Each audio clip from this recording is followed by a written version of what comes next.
There are claims tonight that the last two RAF stations in the region could be shut down as part of big cuts in the defence budget. There's growing speculation that RAF Marham in Norfolk and RAF Wittering in Cambridgeshire could be closed to help the service and save money next year. It's a site many either love or hate. But if current speculation proves to be true, there'd be far fewer military jets flying over the east of England. Already the RAF has just two of its own flying bases left in the east, at Wittering in Cambridgeshire and Marham in Norfolk. But reports in the national press claim both could be under threat as part of cuts. It's a huge employer, and of course for every single job in uniform there's a multiplier effect, and there are many, many more jobs in the civilian sector. There's a huge British Aerospace contract at the base, and many of my constituents work there, so it's an absolutely vital part of our local economy. The Sunday Times report claimed RAF cuts could include 10,000 fewer staff, the closure of 5 flying bases out of 19, and the early retirement of Harrier and Tornado jets. But today the MOD told Look East the planning round is used to examine a range of proposals to enhance investment in certain areas and reduce investment in areas of lower priority. A wide range of options are being considered in planning round 2010. No decisions have yet been taken.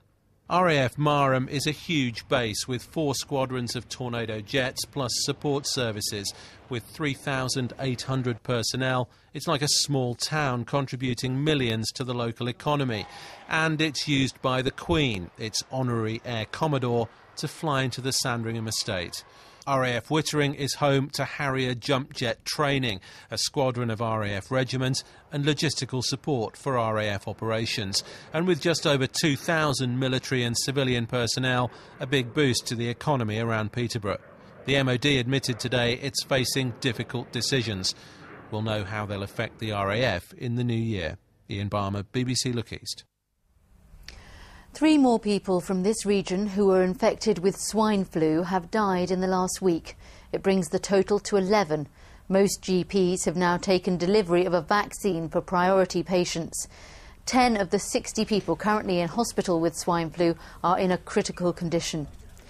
The Norfolk and Norwich Hospital is on black alert, which means it's run out of empty beds. It has no contingency measures in hand. The hospital says, like much of the country, it's seen an increase of 20% in emergency admissions. 3 more post offices are reopening in Essex this month. The County Council is the first in the country to launch a scheme to save them. It's spent around £1.5 million funding their return. They're back in business at White Notley Post Office. It was one of 31 in Essex that closed. Today, it reopened. Locals say it's a lifeline to many in the village. If you haven't got transport, it takes quite a long time to get to the next post office, which is either Whittam or Braintree. I do have a lot of overseas post.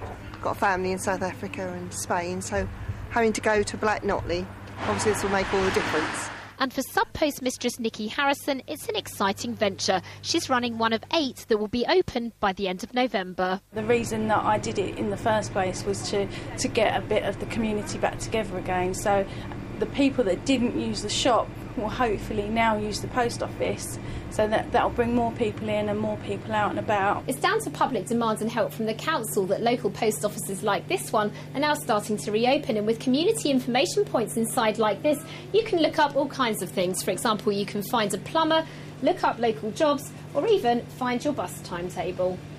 Post offices in the east have suffered. In the last 4 years, the numbers dropped by over 200, but Essex has been leading the way in reopening them. Some are very large, 2 or 3 counters. Others, it's a small and perfectly formed. But it's very much to do with the demand they're going to have, how many people we need to cater for. And the reopenings are set to continue. The council's planning 2 more in the new year. Felicity Simper, BBC Look East, White Notley. 4 schools were forced to close today and hundreds of homes were without water when a mains pipe burst in Suffolk. Only 45 properties were affected at first, but Anglian Water had to switch off the supply to the rest so the problem could be fixed. Holbrook High was closed and the primary schools at Chelmondeston, Holbrook and Shotley. With some parts of the economy heading out of recession, one company claims it's being squeezed dry by excessive bank charges. The director of a successful IT company in Cambridgeshire says bank charges from HSBC have doubled in the last year. Richard Palmer's been running his internet company since 1996. Last year, they finally started to make a profit. They moved to these new £1 million premises in Huntingdon. But now there's another battle. The banks are getting exceptionally cheap interest rates comparatively to a year or two ago. The interest we are having to pay is increasing, and we're finding it much harder to get the finance and the advice that we need. It was when Mr Palmer was sent a number of forms to sign he noticed the increased overdraft and loan charges. Together, it's twice what it was last year. In a statement, HSBC said, "We always price according to risk. We look at such things as the amount of the loan, the market the company operates in, as well as the ongoing relationship with the bank." Small businesses now account for half of all the turnover by British companies. While the government has helped banks to increase their lending, many businesses still feel it's not enough. The current situation where the base rate is 0.5% and the banks are adding up to 6-7% on top of that is not fair. And we, the small businesses, should challenge the financial services as to being fair, more fair with this, because it's the banks who are raping it and us that's suffering. Mr Palmer says he feels frustrated. Despite being a growing, successful company, he's still being penalised by the banks. Louise Holmes, BBC Look East.